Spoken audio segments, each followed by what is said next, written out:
বরিশালের শিক্ষা প্রকৌশল অধিদপ্তরে 2 ট্রাক পুরাতন নথি আটকে দিয়েছে স্থানীয় জনতা। আগুনে পুড়িয়ে ফেলার জন্য ওই নথি নিয়ে যাওয়া হচ্ছিল। বরিশাল শিক্ষা প্রকৌশল অধিদপ্তরের নির্বাহী প্রকৌশলী শহীদুল ইসলাম জানান, 1992 সালের পর থেকে জমা হওয়া বিভিন্ন শিডিউলের ফটোকপি অফিসে জমা হয়েছিল।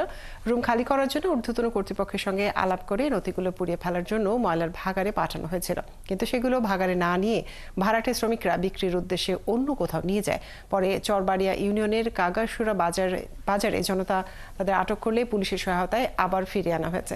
পরবর্তীতে জেলা প্রশাসনের সঙ্গে আলোচনা করে সিদ্ধান্ত নেওয়া হবে। তিনি বলেন, পুরাতন মালামাল নিলামে বিক্রির নিয়ম থাকলেও নথি নিলামে বিক্রির নিয়ম নেই, এগুলো পুড়িয়ে ফেলতে হবে।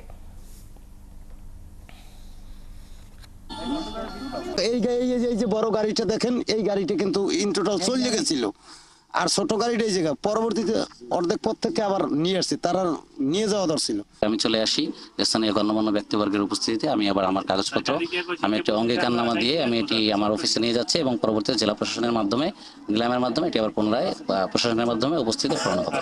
এইটা আমাদের সিনিয়র অফিসারকে আলাপ আলোচনার সাপেক্ষে এই গাড়ি আমাদের পাহারা দিয়ে আবার শিক্ষা প্রতিষ্ঠানে ওই জায়গায় পৌঁছে দেওয়ার জন্য নির্দেশনা প্রদান করেছেন এবং পরবর্তী এইগুলো ধ্বংস করতে হইলে ঊর্ধ্বতন কর্তৃপক্ষের নির্দেশনা ছাড়া ধ্বংস করা যাবে না।